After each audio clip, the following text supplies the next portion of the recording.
InsyaAllah. Ada soalan berkaitan dengan hikam dulu?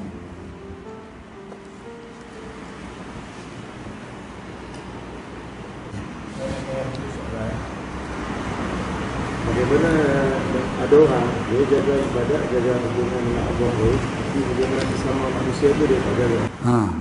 Contoh? Okey. Yang tu Kadang-kadang hal kecil tu dia selalu bergaduh dengan betul. dengan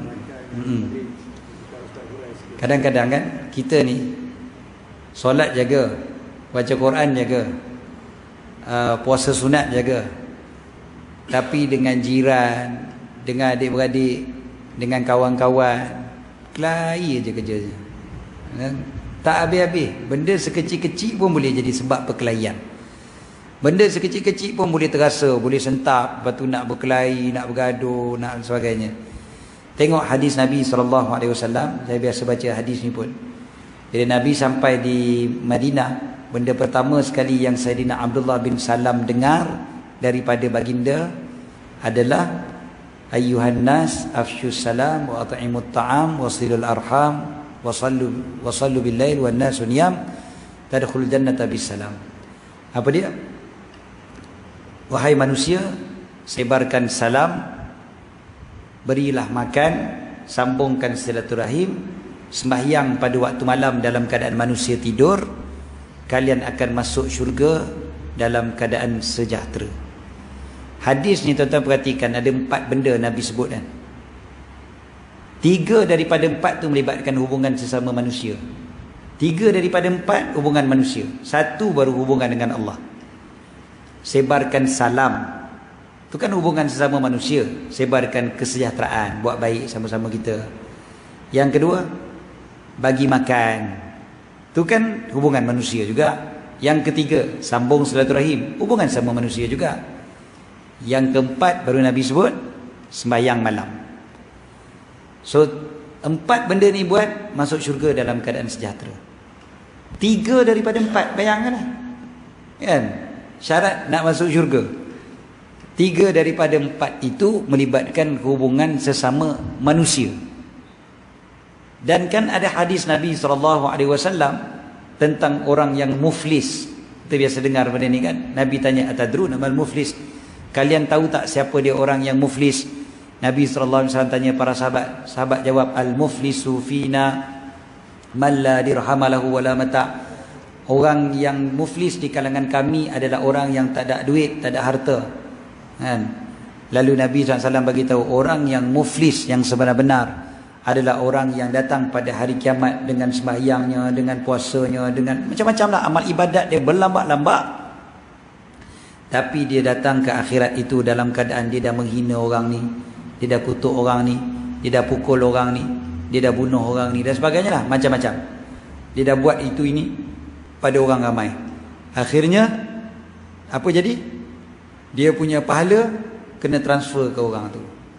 Habis pahala dia transfer ke orang tu, dosa orang tu pula transfer kat dia kan? Itulah sebabnya dia menjadi muflis yang sebenar-benar. Tak tahu bankrupt kat dunia ni, berapa ramai orang bankrupt kat dunia ni, dia boleh jadi orang kaya balik kan? Maka muflis dekat dunia dia bukan muflis yang kekal. Ada je orang muflis, lepas tu dia boleh usahakan semula, dia boleh jadi kaya raya balik. Tapi muflis dekat akhirat, muflis yang sebenar-benar. Dia semayang tak? Semayang kan? Nabi kata dia datang dengan semayang. Puasa, dia puasa.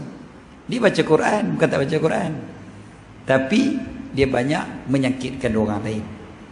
Jadi hubungan sesama manusia ni boleh menyebabkan orang tu beruntung di akhirat dan juga boleh merugikan di akhirat. Dua-dua dia. Jadi kita tengok pada diri kita lah, macam mana kita dengan adik-beradik kita, dengan jiran tetangga kita, dengan kawan-kawan kita. Sekecil-kecil perkara kita sakitkan orang, bahaya. Kita sakitkan jiran kita. Dengan sekecil-kecil perkara kita buat bising, kucing kita kerja berak kat tempat dia.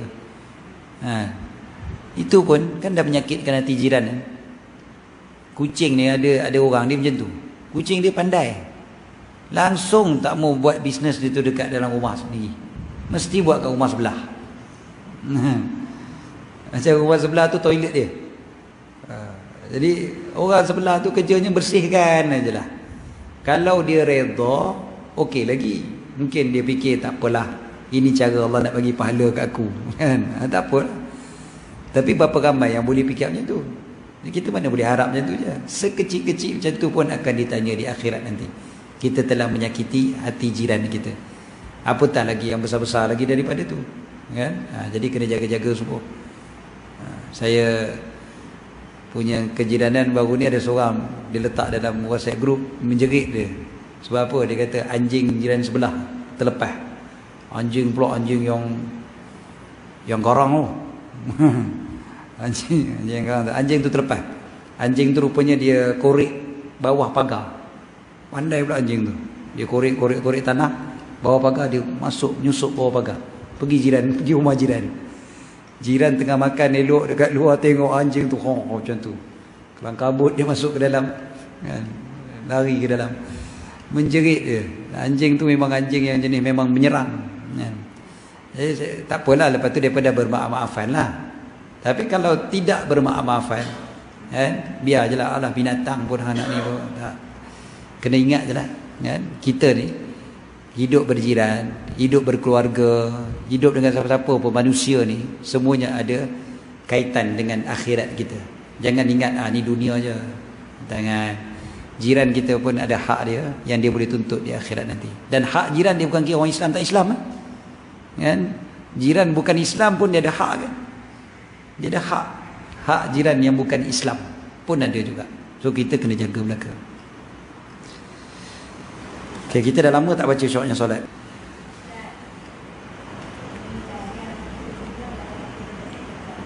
Tak dengar tak?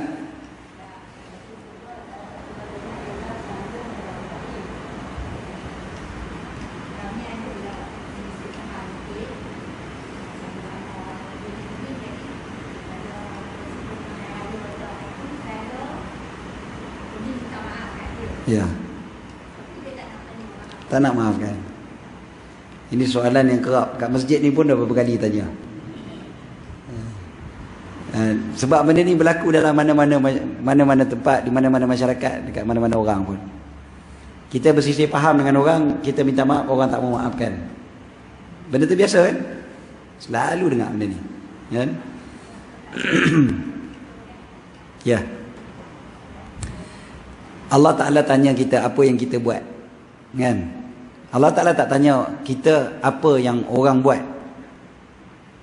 Allah Ta'ala tak tanya kita awak yang dia tak maafkan hang lagi. Dah. Allah Ta'ala akan tanya kita apa yang kita dah buat. Jadi lah ni yang kita dah buat, kita minta maaf sungguh-sungguh, kita usahakan cara yang baik, kita berusaha dengan cara yang terbaik sekali. Sambungkan. Siapa dia? Orang yang memutuskan. Man qata'a, orang yang putuskan, engkau sambung. Maknanya kita kena usahakan, kita kena buat usaha lagi, dan usaha kita tu dinilai oleh Allah. Walaupun mungkin manusia tu tidak menghargai, dia mungkin tak peduli, dia mungkin tak kisah pun kita buat tak buat. Dia kata dah, aku 7 keturunan takkan maafkan hang, kan? Memang ada orang macam tu, kan?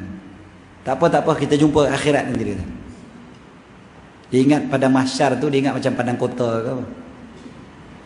Dia ingat pada mahsyar tu senang. Dia ingat pada mahsyar tu boleh relax-relax, boleh santai-santai. Dia ingat pada mahsyar tu boleh jumpa, kan, berdebat sat. Lepas tu okey lah, kan, dah, kan? Tapi tak apalah, kita tak maunya tu. Sebab kita perlu memaafkan orang sebanyak-banyaknya yang kita boleh maafkan. Supaya di akhirat nanti tak ada kerja lah kita nak jumpa pula ke akhirat nanti. Dalam masa yang sama kita pun boleh mengharapkan juga dan berusaha supaya orang maafkan kita. Kita tahu kita ada buat salah ke orang, tak kira lah kita buat salah ke tak buat salah ke, tapi orang ada terasa dengan kita. Benda tu biasa, kan? Walaupun kita tak buat salah pun orang terasa dengan kita. Benda tu boleh jadi. Minta maaf lah, sudah lah, kan? Ya kak? Tak dengar lah.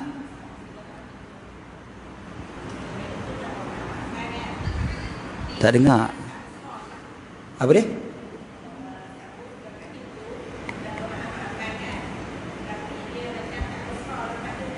Oh, tak mesra. Tak apa lah. Yalah memang lah. Orang kata apa? Walaupun luka dah sembuh, parut tu masih ada. Tak apalah tak mesra sangat pun. Tak seperti dulu. Janganlah kita harap memang dia jadi mesra balik macam dulu dah. Tapi jangan sampai putus hubungan kekeluargaan. Ni kita cerita hubungan keluarga lah yang paling penting sekali. Silaturahmi ni kan keluarga. Keluarga, saudara mara, adik-beradik kita ni. Jadi kalau saudara mara kita ni ada terasa, benda tu biasa. Dulu-dulu waktu kecil ni kita dengan sepupu kita rapat, main sama-sama. Tapi bila dah besar tu dia ada perkelahian contohnya, menyebabkan dia dah tak boleh lah, tak boleh nak rapat. Tapi jangan putuskan. Dah itu je. Maknanya jumpa hari raya, salam, bersalaman, makan sekali, kan? Istilahnya hai bye bye, kan? Dah lah. Tosahlah sampai dia bagi salam pun kita pandang kan. Ataupun kita lari cepat-cepat, tak mau, kan? Tak mau tengok pun muka dia. Tapi kalau kita ada terasa dengan sesuatu yang macam satu bukan hubungan saudara dan kita elak daripada berjumpa, tu tak apa. Tu tak dikira memutuskan silaturahim. Elak berjumpa kadang-kadang sebab nak elakkan benda yang lebih dahsyat lagi daripada tu kan. Nabi SAW pernah tak nak elak berjumpa orang? Pernah. Siapa dia? Wahsy. Wahsy siapa dia? Yang bunuh Saidina Hamzah. Saidina Hamzah ni kan baik sangat dengan Nabi SAW dari kecil kan. Saidina Hamzah kan pak menakan Nabi. Tapi dari kecil membesar sekali sebab sebaya. Dia pak menakan yang sebaya. Jadi membesar sekali. Dan Nabi kan dibesarkan oleh Abdul Muttalib, Tok Wan. Jadi Nabi membesar dengan Saidina Hamzah ni sekali. Saidina Hamzah ni pak menakan, tapi satu rumah lagi kan, rumah Tok Wan. Jadi membesar sekali. Nabi SAW dengan Saidina Hamzah ni sangat rapat.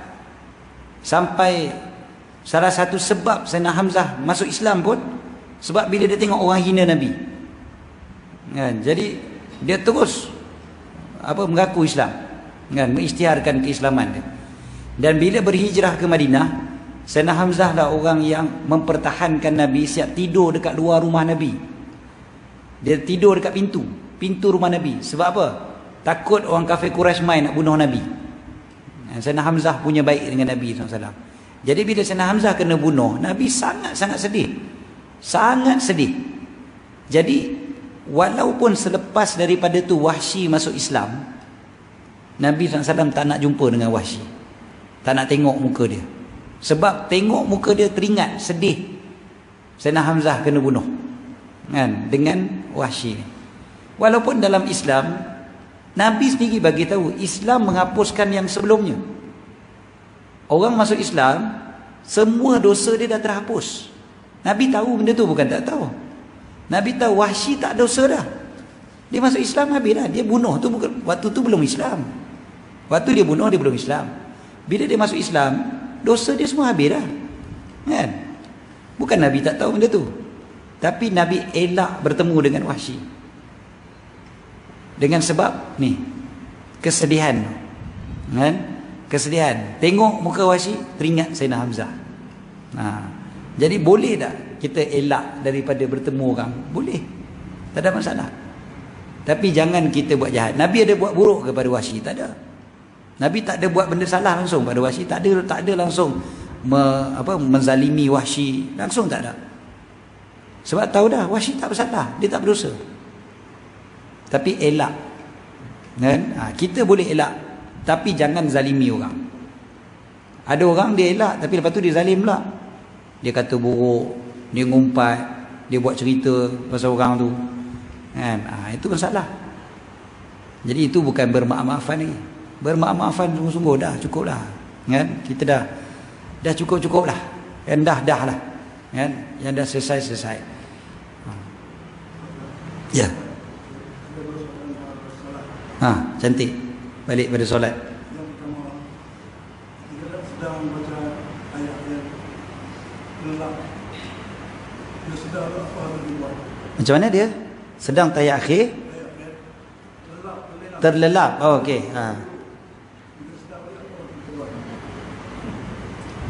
Okey. Bila selesai solat maghrib dan zikir dulu isyarat. Sementara itu terlena di dulu. Kita apa dia buat? Apa semayang siapa? Okey. Kita kan belajar dalam bab wudu. Wudu batal bila kita tidur. Sebab kita kena tahu tidur tu apa. Dulu pun pernah kita bincang bab ni.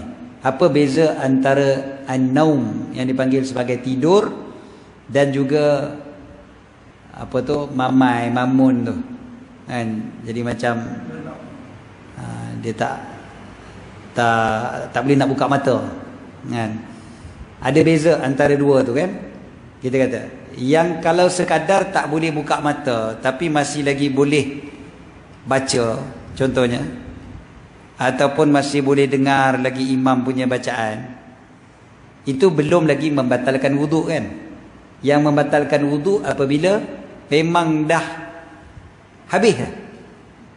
Maknanya mata dah tak nampak, telinga dah tak dengar, mulut pun dah tak boleh baca, hilang lah, dah hilang lah, hilang terus. Yang ni dipanggil an-naum, tidur kan?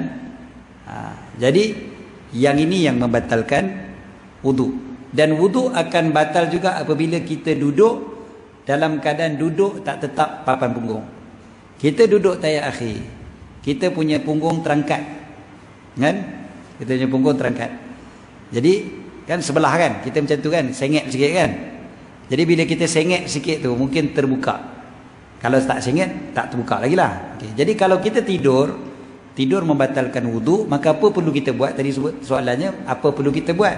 Jadi kalau betul tidur, maka yang perlu kita buat adalah bangkit, pergi ambil air semayang semula. Kalau semayang tu fardu, maka wajiblah semayang semula. Kalau semayang tu sunat, maka sunatlah untuk kita semayang semula. Dia tak jadi wajib untuk semayang semula kalau semayang sunat lah. Jadi kalau semayang tu wajiblah semayang semula. Itu je lah. Kalau memang membatalkan wuduk. Jadi kena perhati balik lah bab batal wuduk tu. Sebab batal wuduk kau pun batal solat kan. Habis.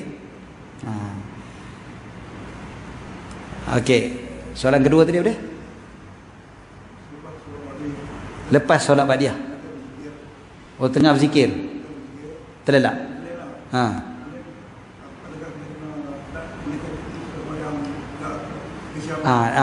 Dia tengok macam tadi juga. Sama juga. Kita tidur tadi tu yang batal wuduk ataupun tidak. Jadi memang kita kena tahu yang macam mana yang batal wuduk, macam mana yang tak batal wuduk. Duduk dalam keadaan macam mana batal wuduk, tak batal wuduk, dan tidur yang macam mana yang batal wuduk dengan tak batal wuduk. Dalam yang kita sebut tidur ni, tidur bahasa baku, bukan bahasa Kedah. Bukan tidur. Bukan sekadar baring. Duduk pun boleh batal kalau betul-betul hilang, lena. Jadi dia lena dalam keadaan duduk, bukan dalam keadaan baring, pun boleh batal wuduk kalau duduknya tak tetap papan punggung. Maknanya terangkat kan, sengit macam tu kan, sandar dekat tiang macam ni kan, kita menghadap depan tapi kita sandar ke tepi kan. Sandar ke tepi tu kan kadang macam ni kan. Dah terangkat dah papan punggung kita ni. Terangkat kan. Kita berzikir banyak, berzikir tapi kita bersandar macam tu, terangkat macam tu. Lepas tu hilang, lena. Batal lah wuduk kita. Batal wuduk, nak semayang tak boleh dah lah. Nak berzikir tak apalah, boleh sambung zikir kan. Nak baca Quran boleh baca Quran. Pegang Quran tak boleh, tak ada wuduk. Tapi nak baca boleh, nak berzikir boleh, nak berselawat boleh. Cuma nak semayang sekali lagi, kena pergi ambil semayang dulu lah. Pergi ambil wuduk, semayang kan. Kalau tak ada macam tu boleh, tak ada masalah. Kalau sekadar duduk elok je kan, walaupun tidur sungguh-sungguh, tersengguk-sengguk kan, hilang tu ke. Lepas setengah jam baru Bilal qomat, kita pun bangkit terus semayang, boleh, tak ada masalah. Ini yang dibuat oleh sahabat Nabi SAW. Waktu malam Nabi SAW keluar solat isyak lewat, sahabat tunggu tunggu sahabat ni duduk dalam Masjid Nabawi sampai tersengguk-sengguk, tidur dalam keadaan duduk. Jadi bila Nabi SAW keluar, mereka pun solat dengan Nabi. Nabi tak suruh ambil semayang, menunjukkan boleh terus semayang sebab wuduk mereka tak batal. Daripada situ mazhab Syafi'i letakkan duduk yang tetap papan punggung tidak membatalkan wuduk, walaupun tidurnya lama, walaupun tidurnya sampai mimpi macam-macam, mimpi pergi planet Marikh, balik semula ke sini semayang kat Masjidil Haram. Tengok-tengoklah aku kat Lostak lagi. Jadi bangkit-bangkit semayang, tak ada masalah.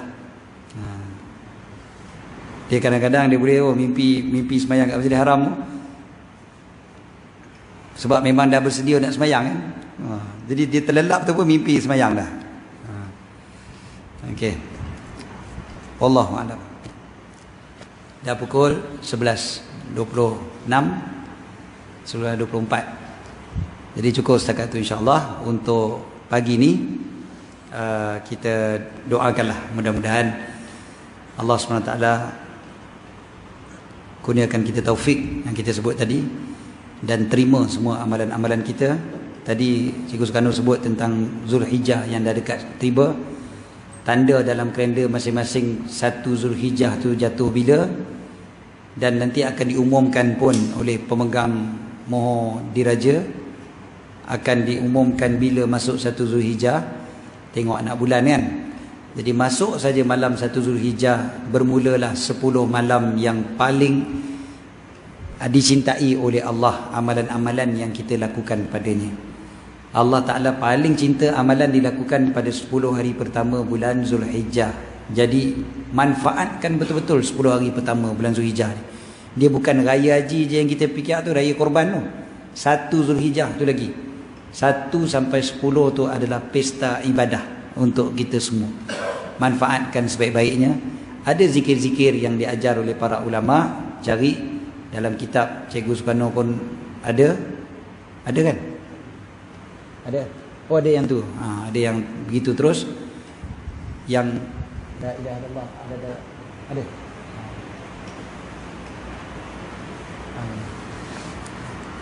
Ada pun dalam ni, boleh ambil tu Yang ni amalan pagi 9 Zulhijjah, tapi dia daripada amalan selain daripada berpuasa, sembahyang sunat semua. Okey, ni betul. Setiap hari daripada 1 hingga 10 Zulhijjah kan. Dan komplit dah ni. Ni sangat komplit amalan pada bulan Zulhijjah.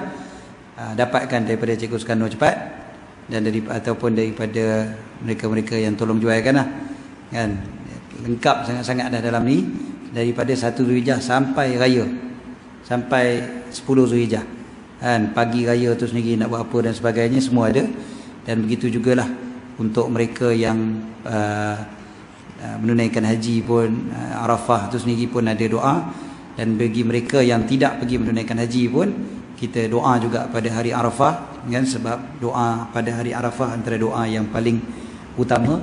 So Arafah 9 Zulhijjah, 10 Zulhijjah hari raya, dan semuanya kita lakukan yang disebutkan, melakukan ibadah haji dan umrah, ibadah korban, puasa 1 sampai 9 Zulhijjah, sedekah, baca Quran, banyak istighfar, banyak ibadah amalan sunat, solat Idul Adha, mendengar khutbah, tidak mencabut dan potong kuku bagi yang berkorban, taubat, syukur, banyak zikir, tahmid, tahlil dan takbir, meninggalkan segala maksiat. Ini sangat bagus, dan mudah-mudahan kita boleh dapat manfaat lah daripada buku ni insya-Allah. Yang penting amal, bukan beli je lah. Beli pun okey, tapi beli untuk amal, niat untuk amalkan insya-Allah. Apa buku cikgu tak ada ISBN lah. Insya-Allah. Okey, jadi cukup setakat tu insya-Allah untuk pagi ni. Aku qauli hadza wa astaghfirullahal azim li wa lakum. Bismillahirrahmanirrahim. Rabbana anfa'na bima 'allamtana, rabbi 'allimna alladhi yanfa'una, rabbi faqihna wa faqih ahlana wa qarabatin lana fi dinina ma'al kutri unsa wa dhakar. Rabbi waffiqna waffiqhum lima tartadi qawlan wa fi'lan karama warzuqil kulla halalan da'ima wa akhilla atqiya ulama nahza bil khair nukfa kulla syarr ربنا أصلح لنا كل شؤون وأكر برضا منك العيون واقض عنا ربنا كل الديون قبل أن يأتنا رسل المنون اغفر واستر أنت أكرم من ستر وصلاة الله تغشى المصطفى من إلى الحق دعانا والوفاء بكتاب فيه للناس شفاء وعلى الآل الكرام الشرفاء وعلى الصحب المصابيح الغرار اللهم اهدنا بهداك واجعلنا ممن يسارع في رضاك ولا تولنا وليا سواك ولا تجعلنا ممن خالف أمرك وعصاك وحسبنا الله ونعم الوكيل ولا حول ولا قوة إلا بالله العلي العظيم صلى الله على سيدنا محمد وعلى آله وصحبه وبارك وسلم الحمد لله رب العالمين.